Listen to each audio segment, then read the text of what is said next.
Kasi ako yung one of the lucky few na nabago ng front row yung buhay. Actually naman before lang ako, walang trabaho, I wanted some work, tapos wala naman ako makuhang regular work. So I tried every job there is. So kung napasok ako, minsan I need to take 2 to 3 jobs every day. Para lang kaya lang parang minsan kapos pa din. So nung na-meet ko yung front row, nakita ko siya, sabi ko subukan ko, wala namang mawawala. And alam mo yun, nakakatuwa na talagang nagbago yung buhay ko na iba siya. Paano nag-iba? Actually, nabago. Kasi pinili kong baguhin. Ginrab ko yung opportunity na sinasabi nila. Tapos, yun nga, sabi ko, inaral ko siya. Sabi ko, maganda naman eh. Why not aralin ko? So, nung inaral ko, doon ko napatunayan na totoo pala yun. Pag ikaw, nagbi-business ka, alam mo yun, you get first underpaid ka eh. Pero pag tagal-tagal, you get overpaid. So yung 1 to 2 years na stay ko dito, alam mo, sobrang sarap, sobrang na-enjoy ko. Hindi ko siya pagpapalit sa kahit anong bagay. So ako, I recommend yung front row, try nyo, walang mawawala dito. Baka sabi nga nila, madagdagan pa or mag-enjoy ka pa lalo sa kung anong nang meron ka right now.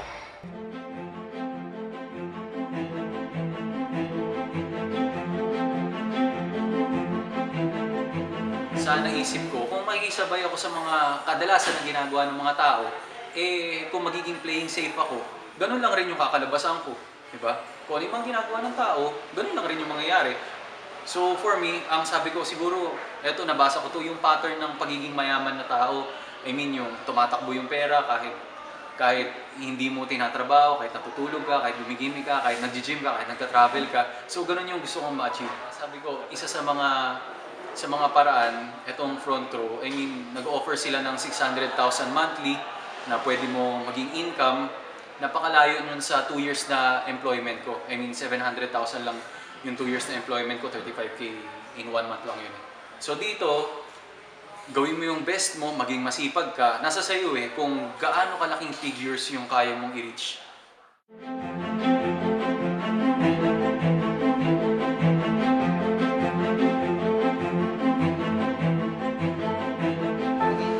Empleyado ko 3 years, hindi naman siya degrading, okay naman siya, masaya naman siya, nag-enjoy ako. Kasi pangarap ko yung trabaho ko ngayon. Yun yung gusto kong gawin talaga eh. Photography, design, graphic design, creative direction. Ito gusto ko talaga. Yun ang pangarap ko, yun ang inisip ko. Nung nagtatrabaho ko, tinanong sa akin ng office mate ko, ano ba yung pangarap mo? Sabi ko, ito ginagawa ko. I'm living my dream, sabi ko sa kanya. Pero problema kasi at the end of the day, siyempre, sometimes, madalas, mas gusto mo pang magkaroon ng mga bagay na wala ka. Siyempre, hindi mo pwedeng mag-rely ka lang doon sa pangarap mo. Oo, ikaw nga yung masaya, pero paano naman yung magiging pamilya mo? If you wanna achieve something, you have to be comfortable with being uncomfortable. Kailangan lang parating na lumalabas sa comfort zone mo, parating mong iniisip yung mga pwede mo pang magawa, kailangan mo lang mag-deviate. You have to shine. Kasi ang daming tao dyan, anong meron ka? What do you have to offer? What do you have that you can offer to people na makatulong ka sa kanila in more ways than other people can?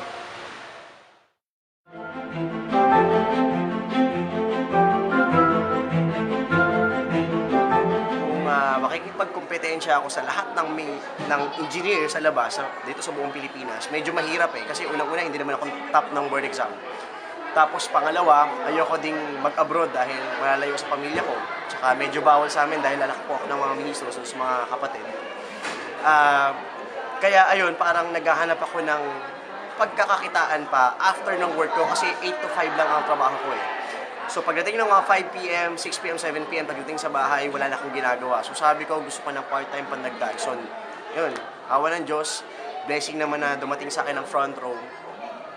Actually, before talaga, doon sa mga ayaw talaga ng ganitong klase negosyo, isa ako doon sa inyo. Pero sabi ko nga sa sarili ko, hindi naman ako titigil doon.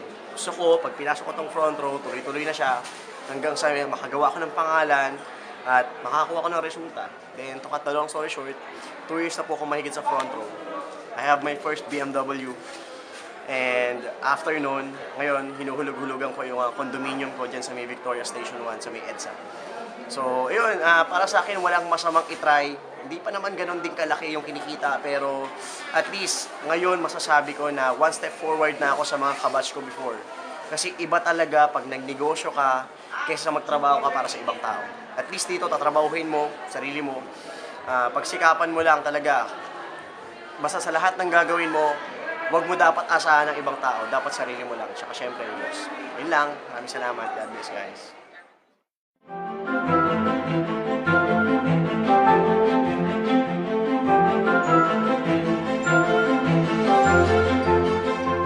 Isip ko, dati, pag matalino ka, in short, pag magaling ka sa school, angat ang buhay mo. Pero hindi pala eh. Kasi nung nakita ko yung front row, opportunity lang talaga kailangan mo para umangat sa buhay mo. Katulad ko, hindi naman ako ganun kagaling sa school, hindi naman ako ganun katalino, pero umangat yung buhay ko. Siyempre dahil sa right opportunity nga naman. Kaya grabe ang front row eh. Kahit sino pwede umangat sa buhay. Kaya kung ako sa inyo, sama na din kayo sa amin. Kaya welcome sa front row ah.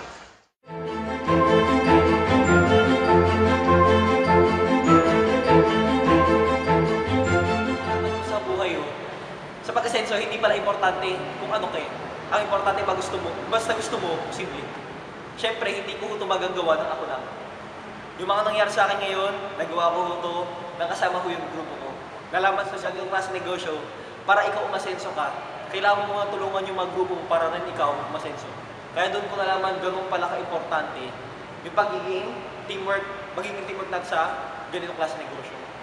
And syempre, yung nangyari sa akin, as a student, hindi ako makapaniwala. Kaya kung ako nagawa ko, as a student, ikaw din kaya-kaya mo.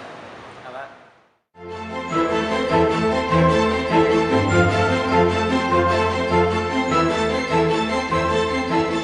Nung bata ako, para lahat posible. Para lahat kaya mong marating.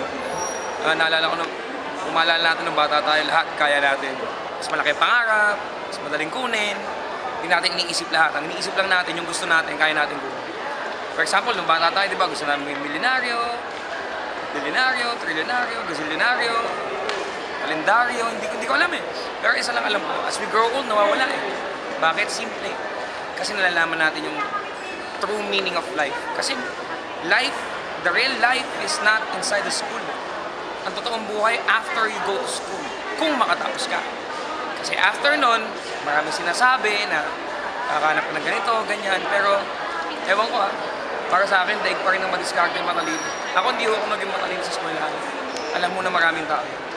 Pero naging matalino ako para mag-decision sa buhay. Dati ako McDonald's boy. Dati ako nagtitinda sa karinderya namin. McDonald's boy ako for how long? And then, I discovered this kind of business. After nun, the rest as they say is history.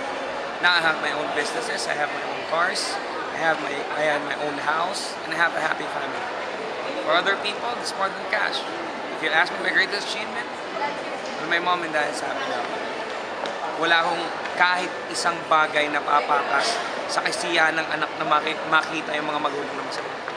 For me, that's more than cash. And for me, that's the reason I chose to be in the front row. See you guys here.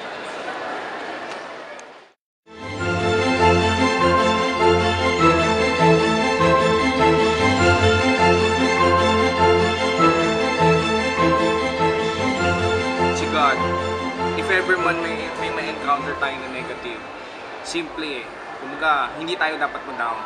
Alala nga yung sabi, lahat ng nangyayari sa atin, it's either negative. Dapat we see the good in every situation. Kumbaga, God has planned for us. Kunwari, if ever na ngayon, wala pa sa atin, baka God has better plan na kailangan nyo makita. Kasi, bali wala ang success kung hindi ka naman nanggaling ng hirap. Parang simple, sumicheck kang 100,000.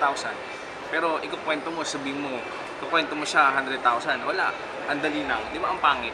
Pero lahat ng naging successful, lahat ang napunta sa taas, nanggaling sa baba, na nahirapan mo. Nasa akin, be patient, pero syempre, lagi nga, always pray. Pero remember na, ang prayers, kung wala kang actions, wala rin. Sa akin lang, ang masashare ko, simple. Gawin nyo to, pagtsagaan nyo, gawin nyo lahat, maniwala kayo. Saka yun, huwag na huwag kayong titigil kasi pag kayo gumawa kayo at lahat.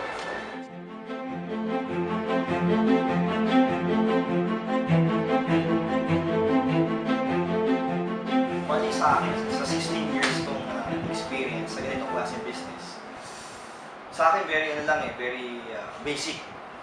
Para sa akin, meron kasing 5 klaseng tao dito sa ganitong klaseng business.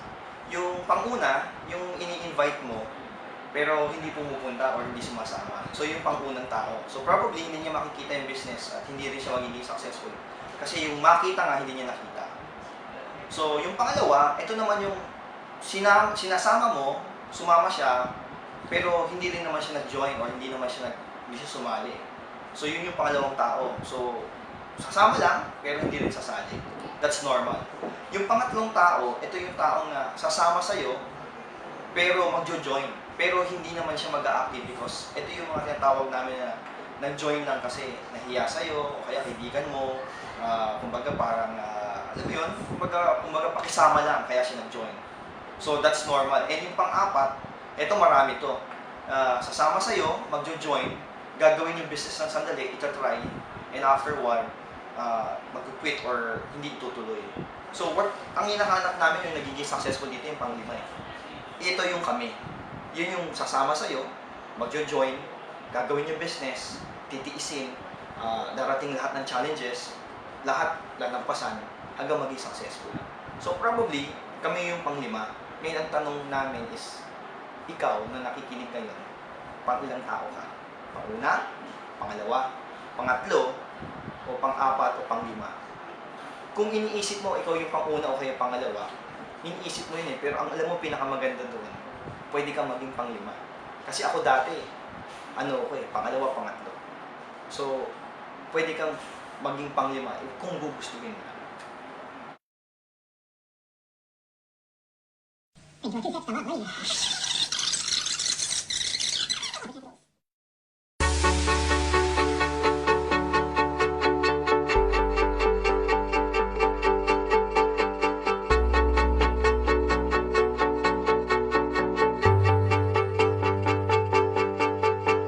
I can't win, I can't reign, I will never win this game without you, without you. I am lost, I am vain, I will never be the same without you, without you. I won't run, I won't fly, I will never make it by without you, without you. I can't rest, I can't fight, all I need is you, and without you, without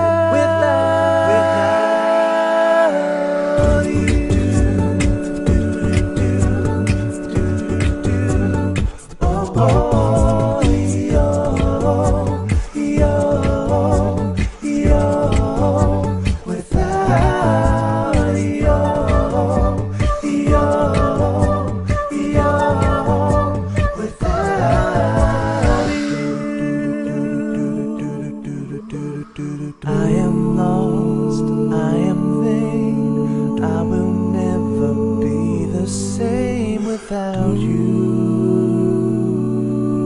without you, without you.